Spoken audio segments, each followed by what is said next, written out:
여러분 혹시 돈 때문에 친구 잃어버린 적 있으세요? 돈 때문에 있을 수 있죠. 그래서 돈 벌려고 하면 눈 뜨면 보일 수도 있어요. 그러나 눈 뜨고 보이는 돈을 우상화하면 보이는 것도 안 보입니다. 하나님의 영이 우리 가운데 역사하기 때문에 그렇습니다. 그래서 돈이 이렇게 생성되는 힘이 있는데요. 우리의 삶을 아주 교묘하게 조장하는 게 돈입니다. 근데 사람들이 이단에 대해서는 경계를 하면서 자기 안에 있는 돈신, 자기 안에 있는 돈신은 경계하지 않는 것 같아요. 그냥 쓸 필요를 생각하거든요.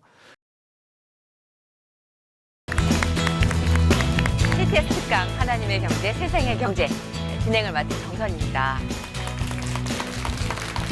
우리 주변에서 그런 뉴스 들은 적 있잖아요. 복권 당첨자. 얼마 전에 미국에서 정말 최대 액수의 복권 당첨자가 나타났다는 얘기를 들었는데 그런 얘기 들을 때마다 그러잖아요. 갑자기 부자 되면 안 좋다지만 난 그래도 좋으니까 돈벼락 좀 맞아봤으면 좋겠다. 막 이러면서.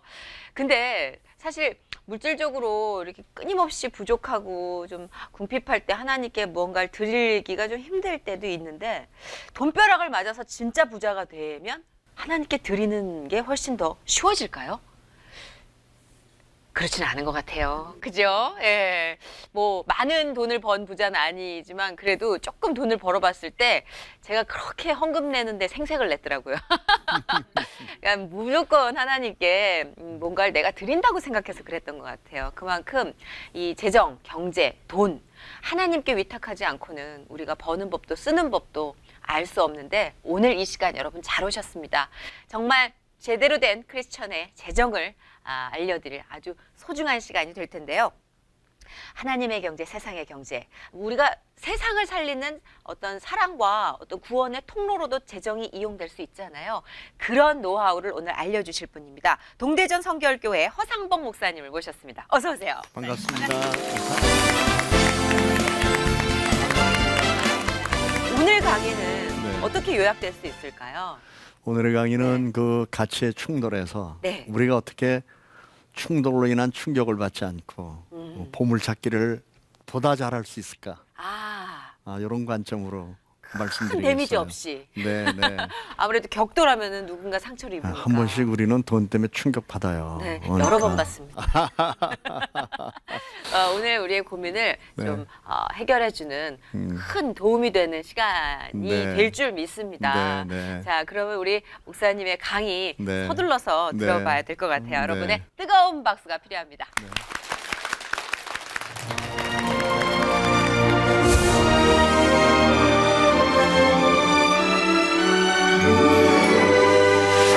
반갑습니다.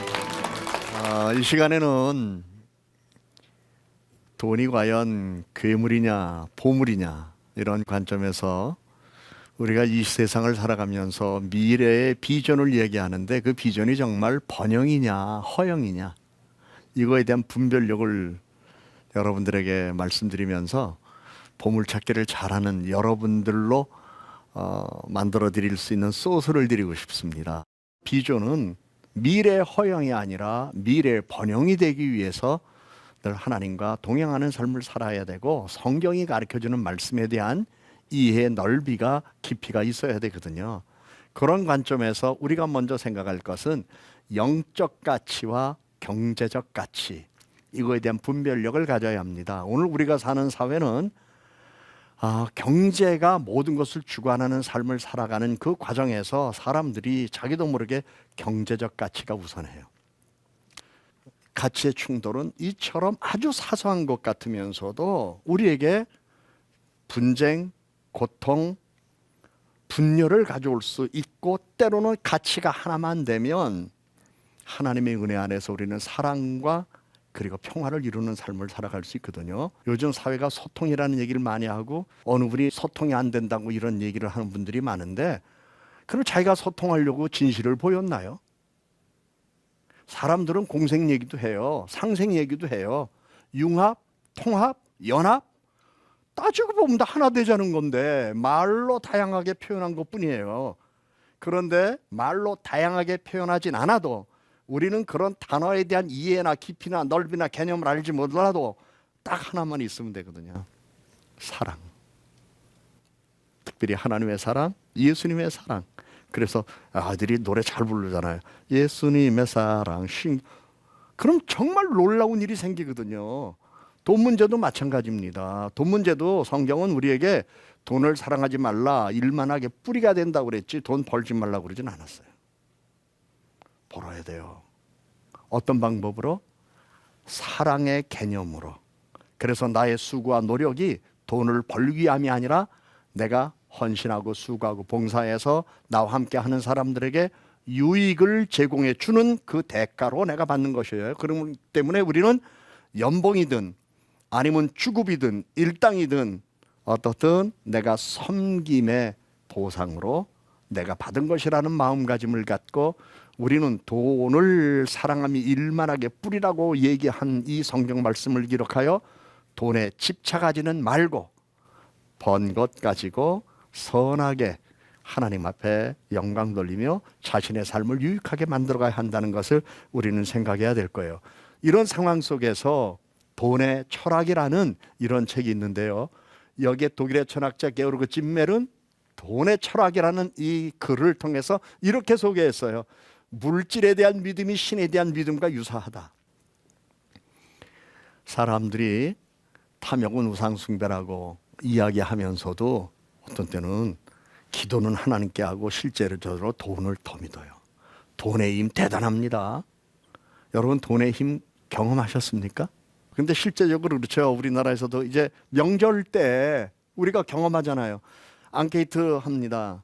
어른들이 제일 좋아하는 선물이 뭘까요? 뭐 이것저것 많이 있는데 돈. 어린아이들에게 어떤 선물을 주는 게 제일 좋을까요? 돈.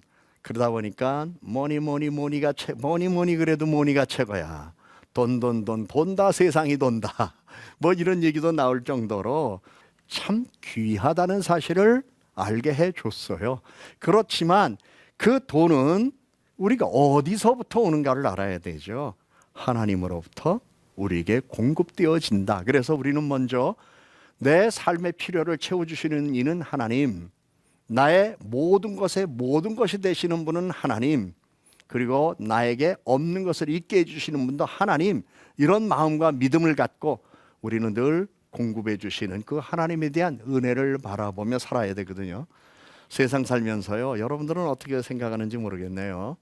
가장 귀한 복이 뭘까요? 항상 하나님께서 끊임없이 때에 따라 돕는 은혜를 주셔서 부족함이 없는 결핍된 삶을 살지 않고, 그래서 저는 교인들한테 축복기도할 때 이렇게 기도를 해요. 하나님 아버지, 쓸 것에 모자람이 없는 인생이 되게 해 주소서. 이런 기도를 비교적 제가 잘하거든요.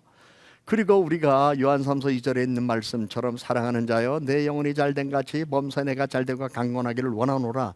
이 말씀을 원어로 보면 내가 하는 일이 잘 풀리기를 원하노라, 이런 뜻이거든요. 사실 우리가 세상 살아가면 하는 일이 잘 풀리는 것만큼 좋은 게 어디 있어요.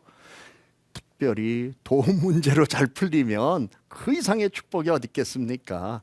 그런데 그 풀리는 은혜를 얻기 위해서 우리들이 해야 할 일이 있어요. 첫째는 기도예요. 그리고 두 번째로는 바른 기도예요. 하나님, 내게 이런 것 좀 주십시오. 나 이런 거 이렇게 잘 쓰겠습니다.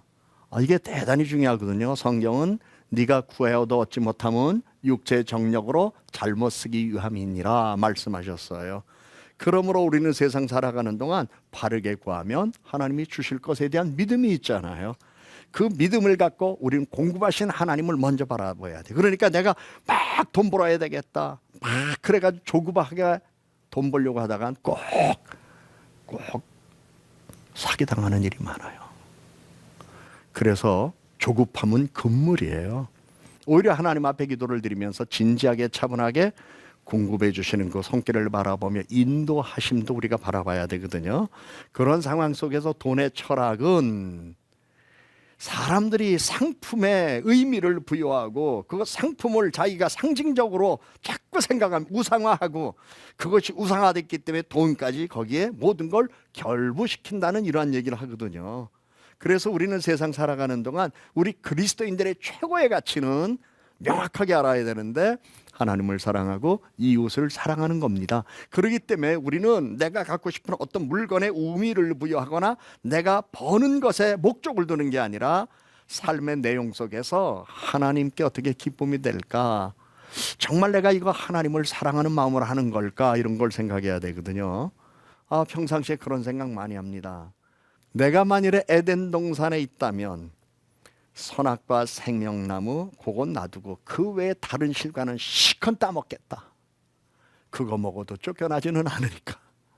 그러면서 이런 생각을 해봐요. 우리가 세상 살아가는 동안 직업을 가질 때나 또 돈벌이를 위해서 가져야 할 기본적인 관념이 있습니다. 첫째, 하나님 앞에 죄가 아니면 돼요.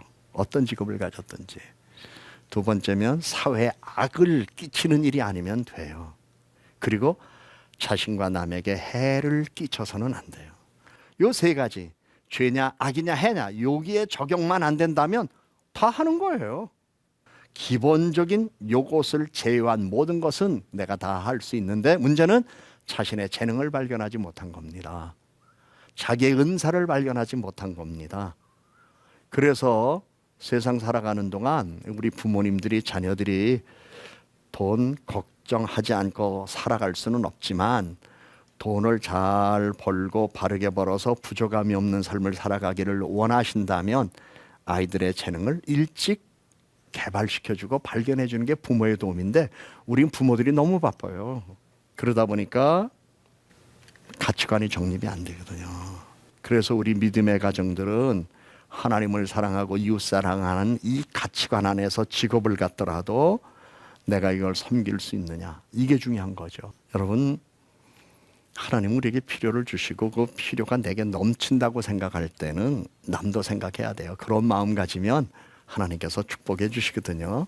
그러기에 우리는 최고의 가치는 영적 가치냐 경제적 가치냐, 이런 갈등 속에 일어날 때 우리는 하나님을 사랑하고 이웃을 사랑하는 마음으로 우리가 가져야 된다는 것을 알게 되죠. 저 그림이 뭘까요? 머니. US 달러예요. US 달러. 그런데 거기에 In God we trust라고 써 있어요. 1956년 미국의 공식적인 표로 저게 지정이 됐답니다. 그런데 그 사유가 있었습니다. 1861년에 남북 전쟁이 일어났을 때 북군과 남군이 전쟁을 했잖아요. 노예 해방 뭐 이런 문제 때문에. 그런데 북군이 남군에 패하여서 이 북쪽에 있는 모든 사람들이 사기가 떨어져서 야 이젠 우린 졌다. 그러면 어떻게 될 거야? 막 근심하고 걱정 가운데 있었는데 어느 한 목사님께서 당시에 재무장관 체이스에게 말하기를 우리 지역 사람들, 북쪽에 있는 사람들이 모두가 지금 사기가 떨어져서 큰일 났습니다. 전쟁에 나간 군인들마저 사기가 떨어져서 이러다 패할 것 같습니다. 우리는 하나님의 도움을 받아야 됩니다. 하나님을 우리는 믿어야 됩니다. 그러면서 In God we trust란 말, 우리는 하나님을 믿는다라는 이 말을 당시에 돈에 써 넣자고 제안을 했고 그것을 받아들여져서 이제 동전에 적힌 문구가 되었거든요. 처음엔 동전에 넣었었어요.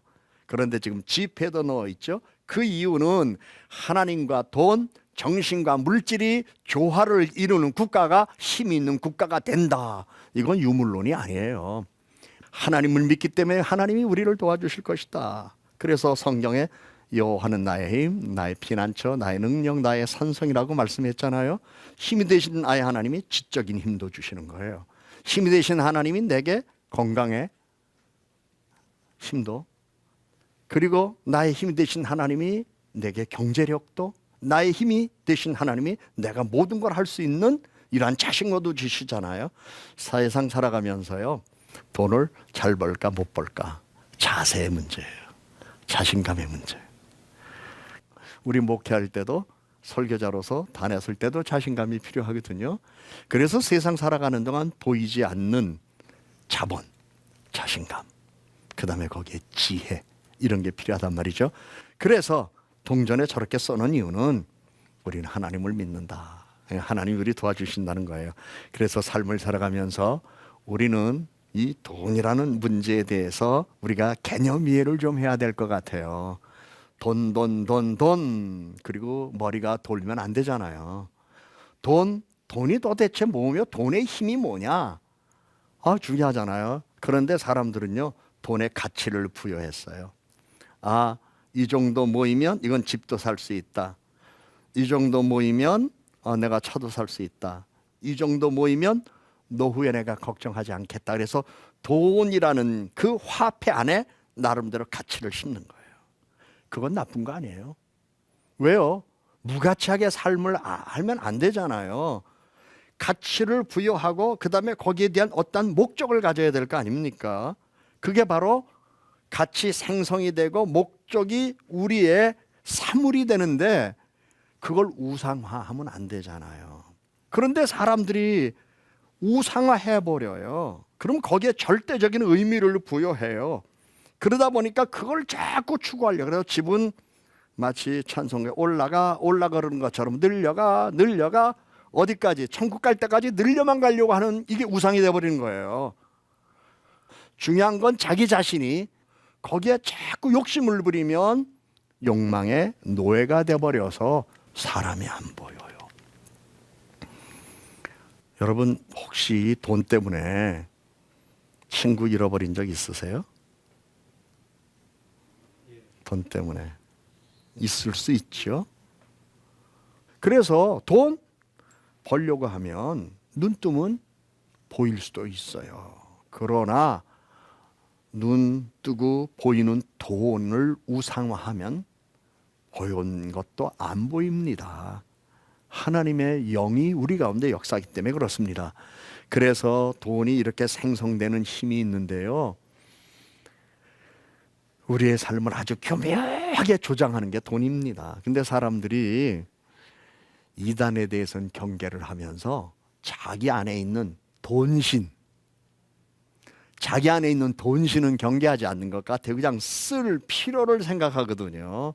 근데 돈이라는 것은 아주 스스로 팽창하고 운동하여서 도리어 교묘하게 인간을 아주 지배하게 만들어. 그래서 돈 때문에 여기에 언제나 의미를 부여하고 살아가도록 하거든요. 때로는 아내는 남편을, 때로는 직원을 돈으로 조종해. 저 사람 그래? 얼마 주면 돼? 정치하는 사람들도 그럴 수도 있고요. 기업하는 사람들도 직원에 대해서 그럴 수도 있고요. 가정 안에서도 여보 제가 좀 요새 속썩이네. 그럼 용돈 좀 잘 줘라. 이렇게 얘기하면서 돈으로 모든 걸 다 해결하려고 하거든요. 여기에 인간의 오류가 있어요. 돈이 필요하지만 돈으로 사람을 조종하려고 하면 안 됩니다. 우리는 그리스도의 마음으로 모든 것들을 이루어가야 되겠죠. 그래서 돈과 그리스도의 마음, 요 경계선상에서 주님께서 하신 말씀 있잖아요. 가이사의 것은 가이사에게, 하나님의 것은 하나님에게. 그래서 언제나 우리는 경계선상에서 하나님의 마음을 갖고 사는 게 참 중요하다는 사실을 한번 생각해야 될 것입니다. 그러면서 이 돈은 아까 말씀드렸죠. 괴물이냐 보물이냐. 돈 괴물도 아니고 보물도 아니에요. 돈은 인간의 삶에 침투해서 이 침투된 사람이 그 돈을 어떻게 활용하느냐에 따라서 보물이 될 수 있고 때로는 괴물도 될 수 있습니다. 그렇기 때문에 우리는 돈을 괴물로 만드느냐 보물로 만드느냐는 누구에게 달려 있습니다. 자기에게. 그래서 보물 찾기는 절대 다른 사람 내보내면 안 됩니다. 보물 찾기는 언제나 자기 스스로가 해야 된다는 것을 알아야 되겠습니다. 그래서 우리는 돈의 순기능을 생각해야 돼요. 근데 사람들은 돈의 역기능만 이해하고 있어요. 요한 웨슬레는 돈의 사용에 대해서 이렇게 얘기를 합니다. 할 수 있는 대로 돈 많이 벌어라. 두 번째, 할 수 있는 대로 모두 저축해라. 세 번째, 할 수 있는 대로 모두 주라. 언제 줘야 돼요? 죽을 때 줘야죠. 왜냐하면 죽기 전에 다 주는 거 난 못 먹고 살아. 저축해야 돼요. 저축한 다음에 잘 써야 돼요. 의미 있게, 멋있게, 주를 위해서, 이웃의 기쁨을 위해서 써야 되겠죠. 그래서 우리는 자본주의는 언제나 이윤의 극대화를 위해서 사회가 구성돼 있어요. 그래서 최소의 비용으로 최대의 효과를 거둔다고 이야기하면 어떻게든지 이윤을 얻으려고 하는데 이윤의 극대화가 목적이 아니에요. 사랑의 극대화가 우리의 목적이에요. 오늘도 여러분들이 아시겠지만 공산사회주의에 가면 토지는 개인 소유화가 안 되고 몇 년 동안 정부로부터 임대받아서 쓰잖아요. 근데 문제가 있어요. 고위 관리들이 그 사용권을 몽땅 자기들이 갖고 있는 거예요. 그리고 그 사용권을 가지고 사람들에게 임대해 주면서 많은 임대 소득을 자기가 걷어들이면서 아주 공식적으로 합법적으로 부를 축적해요. 사람들마다 다 안에 탐심이 있는데 이 탐심 관리가 안 되는 거예요. 근데 이걸 잘할 수 있는 게 있어요. 교회, 신앙입니다. 실제로 연립주택 사업, 아파트 사업하던 분이었어요. 제가 서울서 목회할 때 제가 어느 날 신방 가서 설교하면서 그랬어요. 11조 바치는 것도 감사하지만 열채증은 한 채를 바쳐봐라. 그때 어느 날 제가 서울서 목회하다가 제주도로 갔는데 전화가 왔어요. 목사님, 포유동에 있는 연립주택 한 채 내놓겠습니다. 누구 줄까요? 목사님이 추천해 주세요. 그래서 나도 집이 없잖아요. 그래서 내가 날 주세요 라고 말이 요만큼까지 나오려고 하다가 나는 천국이 내 집인데 이런 생각하면서 하신 그런 생각하지도 않았어요. 조금 웃자고 한 얘기였고요. 어느 분 가락시장에서 장사하는 어느 분 남편은 디스크 환자고 힘들게 살아가는 어느 분이 있었어요. 그분 생각이 딱 나더라고. 새벽기도 열심히 나오고 이런 분이었어요. 이런 분 주시면 좋겠네요. 그랬더니 바로 그분 등기해주고 그 집 줬어요. 내가 조금만 나누면 그리고 내가 쓸 거 조금 줄이면 직원 하나 고용할 수 있고 알바 정직원 만들어 줄 수 있거든요. 돈 잘 벌도록 기회를 줘야죠. 그리고 잘 벌어서 함께 잘 살아야죠. 바라기는 여러분에게 이런 좋은 일이 여러분 앞에 많이 있으면 좋겠습니다. 돈은 보물입니다. 감사합니다.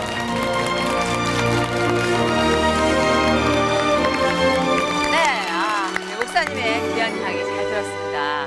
오늘도 역시 네. 정말 고개를 끄덕끄덕 할 수밖에 없는 이야기를 해주셨는데 오늘의 강의 이것만은 꼭 기억해야 한다는 핵심 내용이 있다면 그리스도, 오직 그리스도.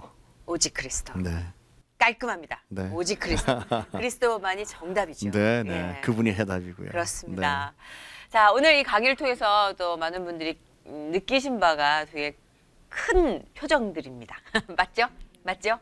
예, 예. 잠깐 어디 갔다 오신 거 아니죠? 자, 그래도 난 이것 좀 궁금한데 질문하고 싶다 하시는 분이 아까부터 저쪽에서 저한테 눈으로 사인을 보내주고 계세요. 그러셨어요? 맞죠? 자, 그러면은 자기소개부터 부탁을 드리고 질문해 주세요.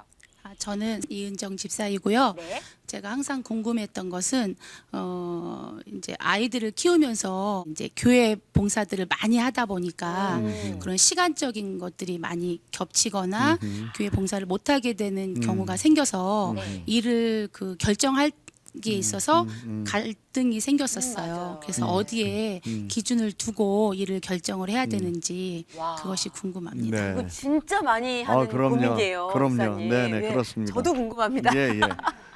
네. 예, 가치의 충돌로 인해서 참 본인이 판단하고 결정하기가 어렵죠. 목회자에게도 가정이 있습니다. 그래서 목회자도 사역을 하면서 자기 가정을 소중하게 여겨야 할 책임이 있는 것처럼 더더욱이 집사님은 교회를 섬기면서 가족을 소중하게 뒷바라지 해줘야 할 주부로서의 책임이 있거든요. 그런데 교회에 전념한다고 하면서 내가 자녀 돌보는 거라든지 아니면 내 삶의 자리에서 내가 해야 할 일을 소홀히 하면 그것 바람직하진 않습니다. 그렇다면 내가 여기서 몸 빼면 이거 못할 텐데 우선 1차적으로 그 일을 할 수 있는 동역자를 세워가는 것. 그래서 내가 몸을 빼도 그분이 그 일을 잘 해줄 수 있도록 만들어 놓는 것. 그게 지혜고요. 두 번째는 우선순위의 문제죠. 정말 내가 내 가정에 내가 몸을 뺐을 때 내 가정이 큰 어떤 영향이 있을 것 같다고 하면 목사님에게 익스큐즈하고 그리고 내 가정에 충실하는 것이 기본이죠. 저의 경우라면 교회 일꾼 좀 부족해도 집안일 충실히 해주세요. 저라면 그렇게 이야기합니다. 그런데 또 어떤 분 경우는 무슨 얘기냐? 먼저 그 나라와 그 일을 구하라. 그랬으니까 주의 일을 하면 나머지 해결해 준다라고 말하는 분도 있을 수 있으나 저는 그것이 틀렸다고 말하진 못해요. 그래서 그 교회 트렌드, 그 목사님의 목회 철학, 성도들이 공유하는 신앙 관점에서의 문제이기 때문에 성경이 이거다 저거다라고 선구지는 않았어요. 해석상의 문제죠. 그러나 저의 해석으로는 가정이 긴박하게 급박하게 꼭 해야 할 일이라면 그래요. 주일날만 잘 오시면 돼요. 그리고 평소에 경건생활 잘 하시면 돼요. 교회는 일하러 나오는 데가 아니고 경우에 따라서 하나님은 일할 사람을 주실 수도 있고 키워갈 수도 있고 안 주실 수도 있지만 목사님들이 좀 마음의 폭이 넓어야 되지 않나 이런 생각을 하면서 저 개인적인 견해의 답을 드렸습니다. 네. 이렇게 말씀하신다고 뭐 다음 주부터 주일만 나오실 건 아니잖아요. 예, 저분은 뭐 믿음이 안에 가득 차 있는 게 네. 느껴져서. 네. 예,